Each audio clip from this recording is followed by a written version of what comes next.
Bueno, pues entonces, a ver, ¿alguna cuestión que le hagáis a estos tres magníficos compañeros?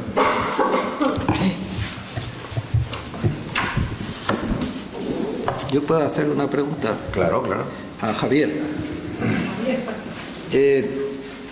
Hay una cuestión que ha planteado Javier que a mí me parece muy atractiva, que es la cuestión de las intenciones.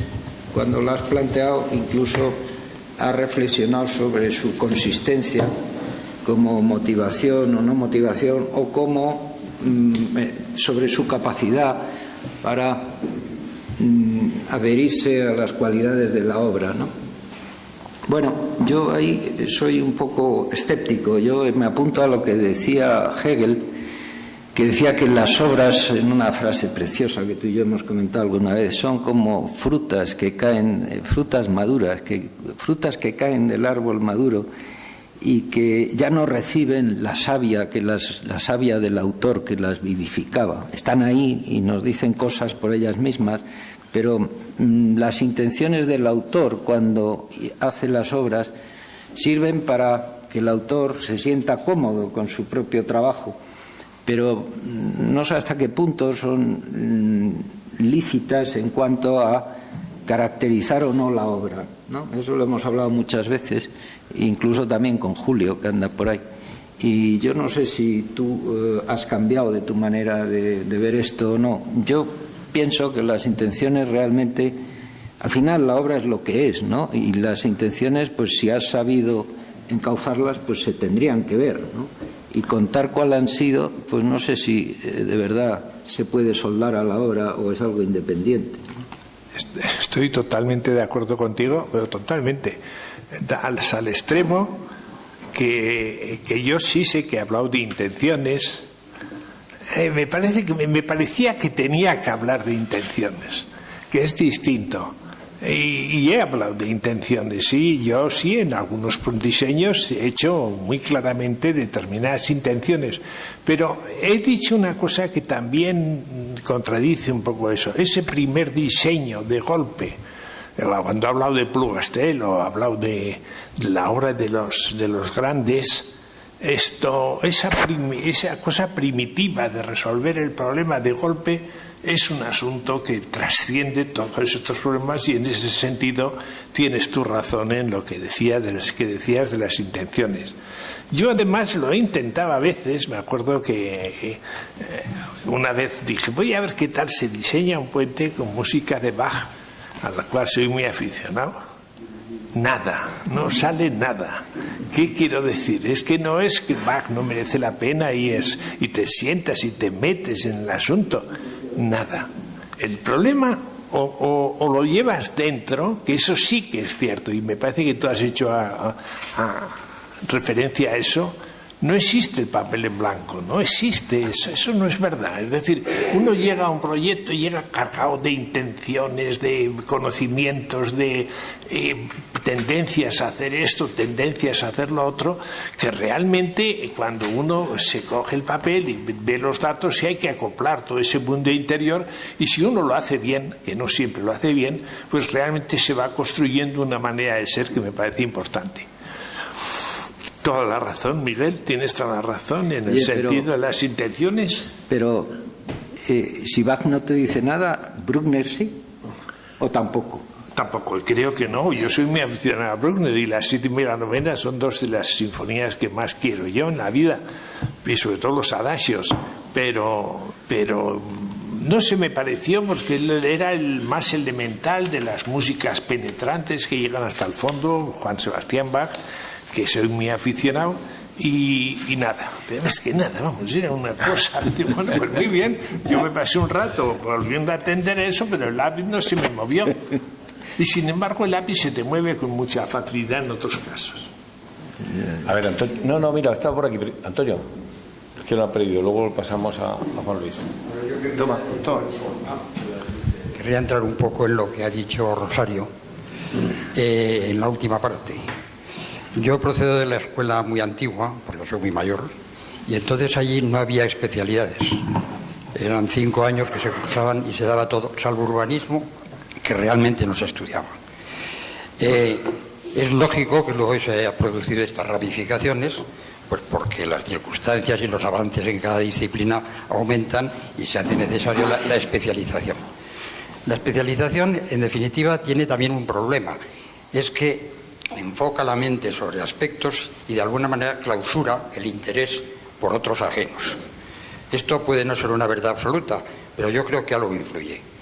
Entonces, yo he leído recientemente un libro de un norteamericano que se llama Daniel Pink, un libro que se llama A World New Mind, donde afirma que la era de la información a la que tú has aludido, pues de alguna manera tiene fecha de caducidad tal como se maneja hoy día.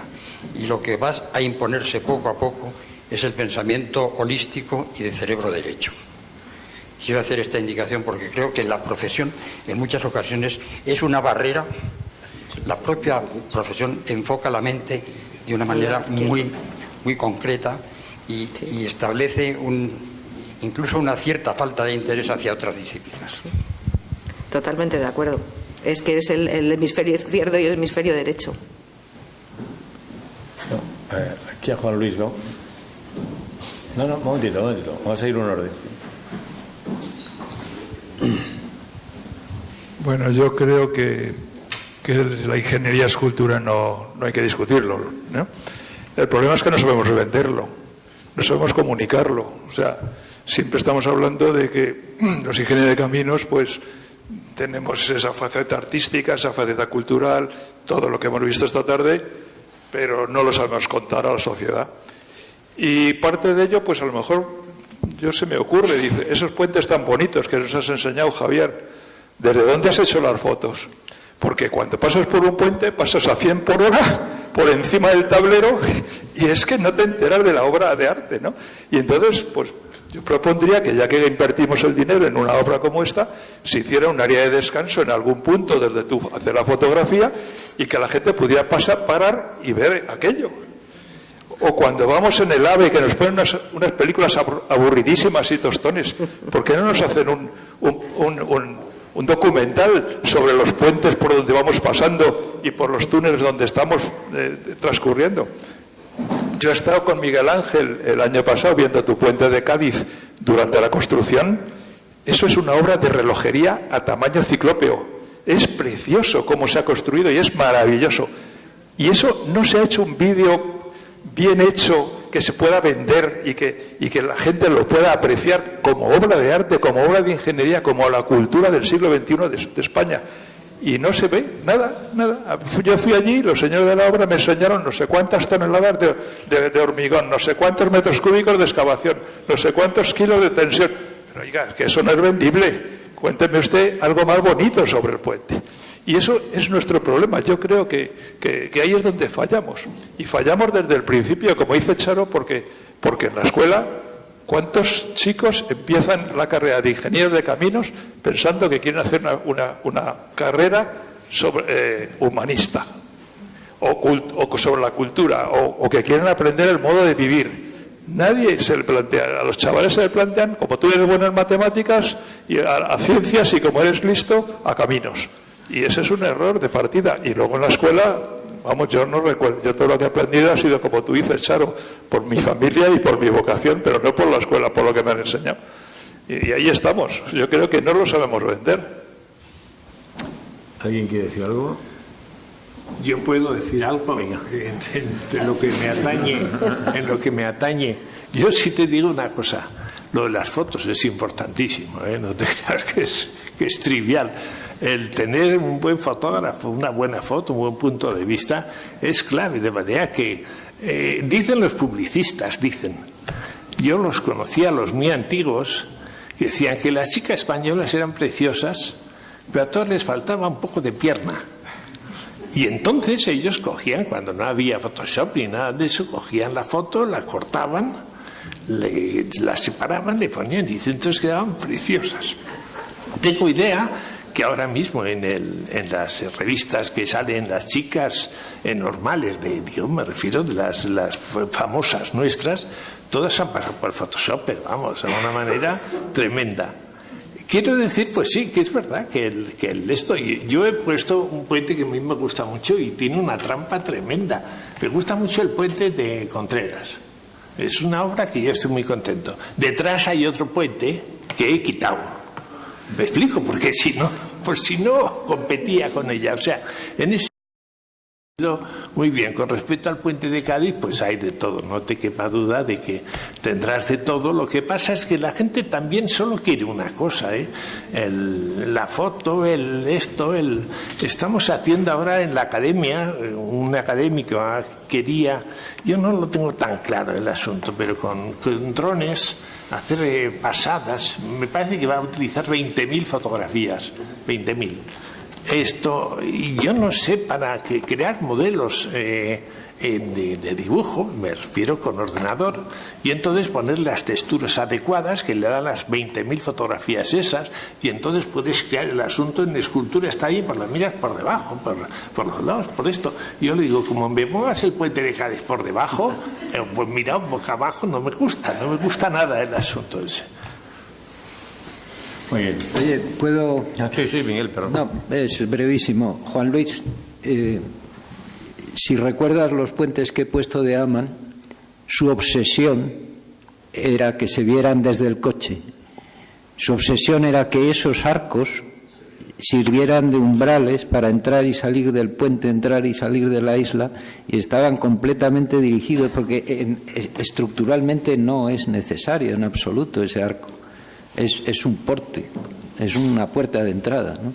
Y está hecho para que se vea desde el coche, ¿no? En los atascos que te tragas, pues tienes ahí omnipresente esa puerta. Yo también querría añadir una cosa a lo que ha dicho Juan Luis.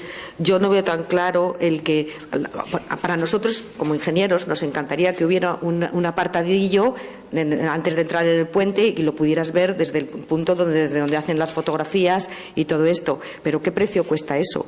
Y la gente lo que necesita es pasar velozmente. Creo que es más oportuno, como ha señalado Miguel, lo que hizo Aman, o lo que aquí en la pasarela de Eduardo Dato hizo Eusebio Sampere, que lo que hizo fue que la barandilla tomara ritmo con la velocidad del coche, y entonces fuera muy agradable de ver, pero al pasar, no parándote a mirar. Entonces, creo que el precio de hacer un apartadero para que se paren 4, ¿y quién mantiene eso? Pues no sé, no lo veo. Sí, yo no sé, ahí está Julio y supongo que te contestará adecuadamente. Yo tengo mi contestación, pero espero que tú, como tú vas a hablar, pues le vas a contestar bien. Esto, ¿qué iba a decir? No le quería decir nada. Vale, por favor, la otra pregunta. No, a mí creo que me han quitado casi la intervención, porque yo lo que iba a decir era que los que hemos pasado por la escuela somos un poco raritos. Esta es la conclusión a la que se llegó ayer en una convención de antiguos atletas del Club Deportivo de Caminos. Puedo admitir que seamos un poco raritos, pero tampoco tenemos que ser masoquistas. Es decir, efectivamente, la ingeniería es cultura, y si cuando estás en la charcutería y al que está al lado le enseñas las meninas, le preguntas si es cultura, te dice que sí. Si le enseñas el puente de Cádiz, va a decir que eso no es cultura, que es un puente. Pero tampoco somos nosotros los que tenemos la culpa. Es un problema de comunicación y de acepción o de percepción de la sociedad de lo que es la ingeniería. Porque que la ingeniería es cultura es algo tan elemental como coger la definición de ingeniería, la definición de cultura, y ver que una está dentro de la otra. No voy a poner ejemplos, pero bueno, para mí la mejor definición de ingeniería es de un compañero nuestro, que lamento no recordar en este momento su nombre, que la definió como la búsqueda de seguridad en un medio hostil. Creo que eso entra dentro de la definición que se ha leído de cultura hecha en el diccionario de la Academia de la Lengua. Nada más. Muchas gracias. Bien, muchas gracias. Sí. Bueno, yo quería precisamente incidir sobre esto de la cultura. A mí me parece que la parte de la cultura con minúscula es lo que equivale en alemán a Bildung, mientras que la cultura con mayúscula es lo que equivale a Kultur, que son cosas muy diferentes. Una es la definición que ha dado la Real Academia a lo que es la cultura con minúscula, y otra es la que ha intentado, yo creo, expresarnos Javier y también en gran medida Miguel.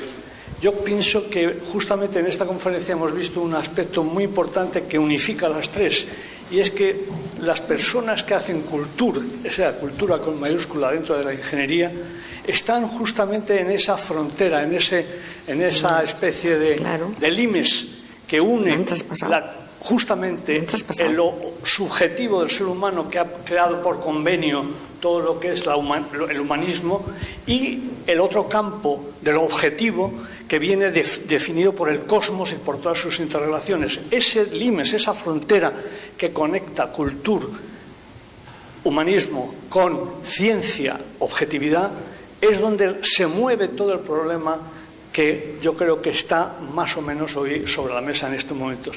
Y me gustaría decir que justamente creo que casi todos los ingenieros que yo he leído y he percibido su obra con el concepto o con la participación de la cultura en la misma, son gente cultural, son gente que ha leído profundamente mucha disciplina de esas otras líneas, de esas otras áreas que no tienen nada que ver con la ingeniería. Y yo preguntaría tanto a Miguel como a Charo como a Javier, ¿qué parte de esa no ingeniería, de esa lectura, de ese humanismo que han ido poco a poco añadiendo a su formación, qué parte de eso creen que es porcentualmente, en una medida así, parte de su real capacidad de construir arte y cultura dentro de la ingeniería? Porque yo creo que es perceptiblemente que si no tienes esa formación es muy, muy difícil crear ingeniería como cultura. Creas ingeniería como Bildung, como pequeña cultura. Tengo respuesta, pero Charo le dejamos que conteste. Bueno, vamos a ver. Yo, en primer lugar, distingo entre la ingeniería y los protagonistas. Hay unos protagonistas que traspasan las fronteras, que esos protagonistas precisamente son los valiosos, y entonces aquí se está hablando de aquellos que hacen aportación al arte o a otras disciplinas, porque solamente estamos hablando de arte, no sé por qué, pero efectivamente. Pero no se han puesto ejemplos bueno, Miguel sí ha puesto algún, pero en general no, más bien era el objeto como objeto de arte. Pero en cambio yo lo que creo es que la cultura, esta cultura con minúscula, es la cultura que tenemos que tener la ingeniería, los ingenieros en general, porque no podemos pretender ser todos protagonistas, porque precisamente sería horrible si todos quisieran ser protagonistas y que sus obras se calificaran y se lo contáramos a los medios de comunicación, que en la carnicería le dijeras al de al lado, pues yo he hecho un puente en la ribera de no sé qué, que no. Precisamente los transgresores, los que se mueven bien en la frontera, son nuestros ejemplos. Pero lo que hay que hacer no, en mi opinión, lo que estamos un poco faltos es de tomar posesión de esas interfaces que nos darían una cultura mayor en general, una cultura con minúscula pero mayor. Sí, No, Javier. Yo tengo no hay límites. Eso que tú estableces límite, frontera, no existe, Julio. Vamos a ver si me explico. Yo entiendo, y es que lo he tenido que explicar en la academia bastantes veces, yo he definido el mundo de la ingeniería, el mundo de los puentes, me sería igual. ¿Qué está alimentado? ¿Qué constituye el mundo de los puentes? Pues todos los puentes, la gente que ha hecho puentes, los que le ha diseñado, lo han construido y los que aman a los puentes. Ahora, y entonces uno yo recuerdo, tú y yo somos amigos y discípulos y condiscípulos, somos los más viejos de la sala, sin duda, de ninguna clase. Bueno, pues quiero decir que empiezas a enfrentarte con el mundo de la cultura y de los puentes y de todo, a la vez vas tocando pues desde el cine, desde la escultura, eso, y va eso configurando un mundo interior que se va enriqueciendo con el tiempo. Se va enriqueciendo. Cada uno interpreta, yo lo he dicho alguna vez, la experiencia, uno es responsable de su experiencia, uno es responsable de su manera de pensar y de interpretar. Y esa es la responsabilidad que tienes tú cuando diseñas. Cuando diseñas, vuelcas tú tu manera de ser. Decía que no hay papel en blanco, pues naturalmente que no hay papel en blanco, pero sí hay que llevas 30 años pensando en esto, 40 años en esto otro, esto te influye, esto no te influye, y realmente esa era la razón de mi fracaso ante Brahms, o no, hasta ante Bach, que no había manera de sacarle nada a Bach para hacer puentes, pero sin embargo estoy absolutamente convencido de que Bach está en mi interior, porque lo llevo oyendo 50 años y realmente algo me ha cambiado. Y en ese cambiarse es donde está, no fronteras, sino está todo el mundo completo, el interior, el exterior, etcétera. Vamos a ver, yo creo que Julio ha planteado una pregunta muy interesante, pero utilizando una idea que yo creo que es la que lleva a confusión, que es la idea de frontera, ¿no? Parecería como si el ingeniero estuviera aquí y aquí estuvieran los cultos, y son conjuntos que tienen una frontera, una raya, una división o algo. En ese sentido, recojo una afirmación que ha hecho Charo también antes, como diciendo, ha dicho en un momento dado, textualmente, ¿se puede disfrutar de las meninas sin saber? O sea, ¿se puede de alguna manera entrar en el mundo del arte sin saber de ello? Y ella se ha contestado a sí misma, decía, bastaría con saber si me gusta. A mí me parece que es imposible hablar en esos términos, tanto en el sentido que ha dicho Charo como en el que has dicho tú, porque yo creo que al final el hombre es un ser complejo que tiene que conocer de todo. Los hombres más completos que yo conozco, pues puede que sea Javier y puede que seas tú, los dos habéis escrito sobre arte, sin más, arte. Tú tienes unos libracos sobre arte que asustan, y tú has escrito todo lo que te ha dado la gana sobre arte y no sobre ingeniería. Y no es que vosotros estéis en la frontera, sino que sois ingenieros como parte de hombres completos que sois. O sea, que vuestra frontera no es con una cosa que sea ajena a vosotros. Vuestra condición de ingenieros es añadida a vuestra condición de hombres completos preocupados por el arte y por todo. Y sabéis de arte porque además los dos conocéis o sabéis desde hace mucho que es importante para hacer ingeniería y que si no, no podrías hacer la ingeniería que habéis hecho. O sea que yo no admito que sean mundos ajenos a los vuestros. Es vuestro propio mundo, lo que pasa es que vosotros habéis sido capaces de extender vuestras preocupaciones más allá de lo que te da lo corporativo, que es tu raíz de ingeniero, y cuando te has planteado hacer cualquier cosa, pues no has tenido que ir fuera, eras tú mismo que salía por otros lados, ¿no? Nos pasa a todos. Yo cuando escribo un libro no se me ocurre decir voy a dejar de ser ingeniero para ver qué me dicen los historiadores o los artistas. Soy yo mismo que proyecta mi mundo de ingeniero hacia todos esos mundos, que participo de alguna manera en ellos porque estoy metido en ellos, como estoy en el comité, en la junta de esta casa, o participo en tantas otras cosas que tienen que ver con el arte, con la cultura, por ahí, como todos nosotros, y no se me ocurre pensar en que estoy en una frontera. ¿Entiendes? Yo creo que ahí está un poco la dificultad, Julio. Lo entiendo muy bien, creo que está bien, pero a la vez también insistiría en que hay una proyección hacia ese mundo, que hay mucha ingeniería que se puede hacer sin la introducción en el mundo del humanismo. Claro, y también puedes hacer cocina sin saber nada de cocina, y hay que comer.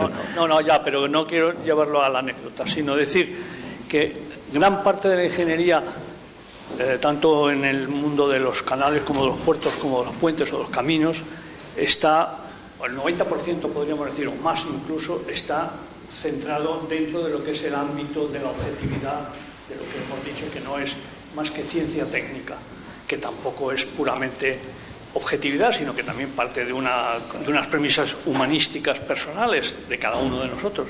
Pero en esa línea de puentes y de formas que el ingeniero civil puede desarrollar es donde creo que está ese salto hacia el humanismo, porque si no, nunca podríamos tomar esa otra región con nuestra formación. Sería con una formación personal, pero no con formación de ingeniero. Claro, El ingeniero es que lo que es inconcebible es concebir que se puede ser ingeniero sin estar en el mundo. Estar en el mundo en el sentido de conocer el arte, la cultura, la historia, etcétera. Y todo lo que haga un ingeniero que no está en el mundo, pues por definición será pobre. Correcto, pero el salto hacia el humanismo se da desde una personalidad ingenieril. Y es diferente desde una... Nos ha fastidiado, claro, porque partes de que eres ingeniero, Julio. Y esa formalización propia inicial del ámbito de ingeniería civil al saltar al campo del humanismo es la que crea ese concepto de esnobo, de cultura desde la posición ingenieril. Es lo que pretendo, que es diferente de la que crearía un aviador, un ingeniero aeronáutico, o de la que crearía un ingeniero naval, porque son posiciones que nacen de nosotros y nos permiten dar un salto cualificado y personalizado hacia ese humanismo, y que no se puede combinar con lo que daría un geólogo o con lo que daría, que también lo puede dar, pero no de esa misma manera. Simplemente, que a la vez es lo mismo que tú dices, pero que yo quiero insistir en que la personalidad ingenieril civil permite una singularidad que, al traspasarse y verterse hacia el ámbito humanístico, da flor a una nueva manera de concebir el mundo que es diferente de todas las demás. Ahí está. Bueno, no quiero ya más. Muy bien. Juan Luis. Yo estoy de acuerdo con lo que acabas de decir. Lo que pasa es que el colectivo del ingeniero de caminos, la sociedad no nos percibe así.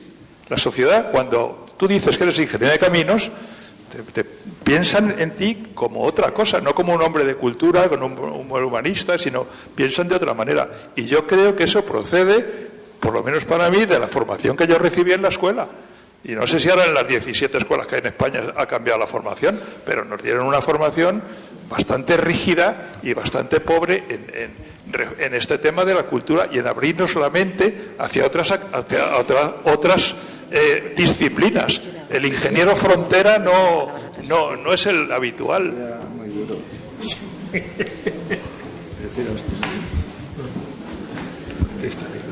Siento entrar en polémica, Juan Luis. No estoy en absoluto de acuerdo con la afirmación esa que asumimos con naturalidad de que nuestra formación ha sido rígida.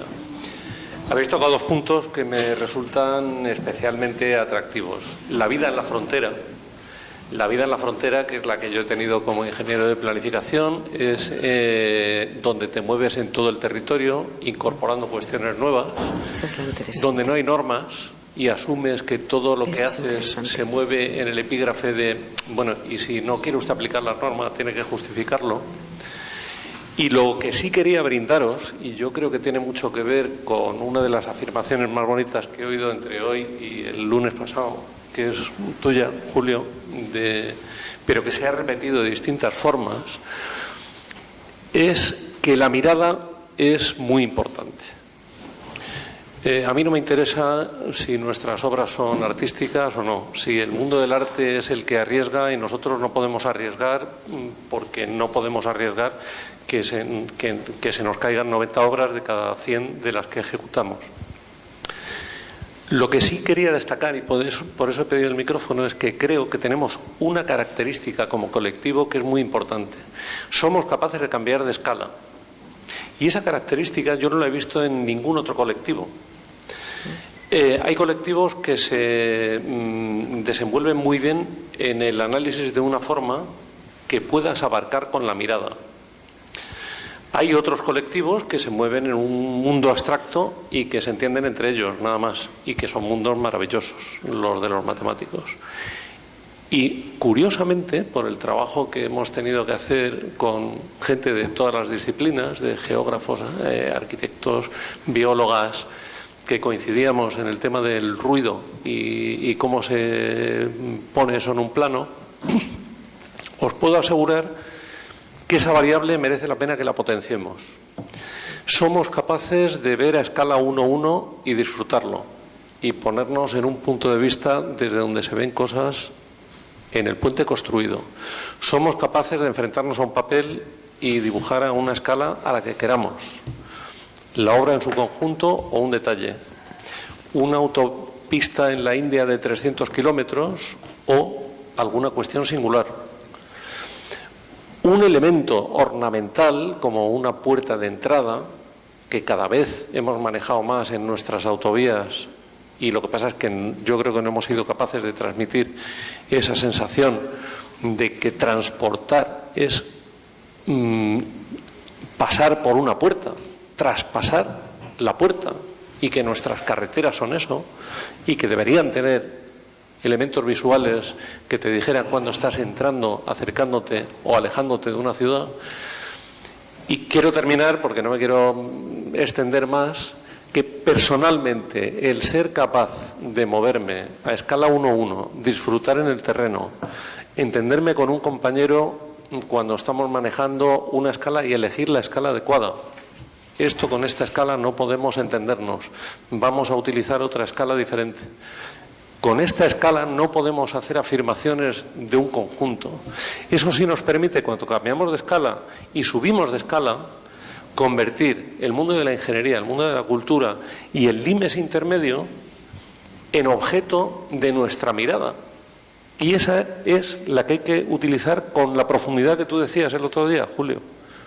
Sin esa profundidad de la mirada, no llegamos a la verdad profunda que luego se plantea en forma de carretera, puente, espigón, arena en una playa o cuestiones de ese tipo.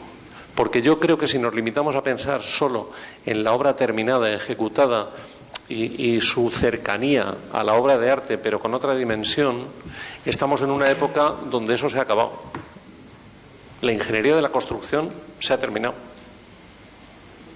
Tenemos que pensar en otras cosas a las que dedicar nuestros esfuerzos, aprovechando que somos capaces de ir a la escala 1:1.000.000, ver dónde focalizar nuestro interés, seguir bajando y utilizar la escala que necesitemos hasta que veamos que hemos descubierto cómo movernos en un terreno que al principio es escurridizo y que nos resulta un poquito aterrador, porque no tenemos la seguridad al movernos en ese terreno, la seguridad que tenemos cuando nos movemos en los terrenos muy conocidos. Y yo creo que en estos momentos es inevitable personal y profesionalmente movernos en territorios desconocidos. Muy bien, Jesús, muchas gracias. ¿Alguna pregunta más? ¿No? Bueno, pues yo creo que lo dejamos así en el día de hoy. Y sí agradecer a los tres que nos han acompañado hoy, que nos han sido unas magníficas intervenciones. A todos vosotros y animaros a que el próximo lunes vengáis por aquí, que hablaremos del compromiso con el medio ambiente y el paisaje. Muchas gracias.